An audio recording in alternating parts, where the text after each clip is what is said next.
বাড়িতে এসেছে কিছু আত্মীয় স্বজন, আর বর এনেছে বাজার থেকে প্রায় 2 কেজি মতন চিকেন, আর এনেই বলে চিকেন কষা আর রুটি করে দাও।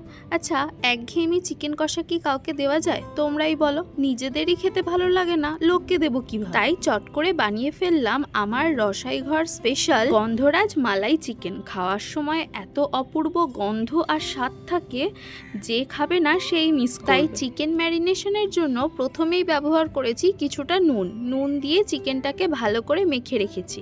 আর তারপরে এই সাদা গোলমরিচগুলোকে ড্রাই রোস্ট করে এরকম থেতো করে পাউডার করে নিয়েছি। আর তার সঙ্গে দিয়ে নিয়েছিলাম কিছুটা চিনি দিয়ে পাউডারটা করতে বেশ সুবিধা হয় তার জন্য। এবার চিকেনের মধ্যে ওই সামরিচ আর চিনির গুঁড়োটা ভালো করে মাখিয়ে নিতে হবে। তার মধ্যে দিয়ে নিয়েছি এই যে গন্ধরাজ লেবুর জেস্টটা। এখানে জেস্টটা আমি বেশি ব্যবহার করিনি, ওই হাফ চামচ মতন দিয়েছি। আর তার সঙ্গে প্রায় 3-4 চামচ দিয়ে নিয়েছি আদা, রসুন আর কাঁচা লঙ্কা বাটা। আর তারপরে যে গন্ধরাজ লেবুটা কেটে রেখেছিলাম সেটার কিছুটা রস মিশিয়ে নিয়েছি। ওই মোটামুটি অর্ধেক গন্ধরাজ লেবু দিলেই গন্ধ ভালোই আসে। এইবারে খুব ভালোভাবে হাত দিয়ে এই মাংসটাকে মেখে নিয়েছি। আর তার সঙ্গে দই তো থাকবে এই গন্ধরাজ লেবুতে।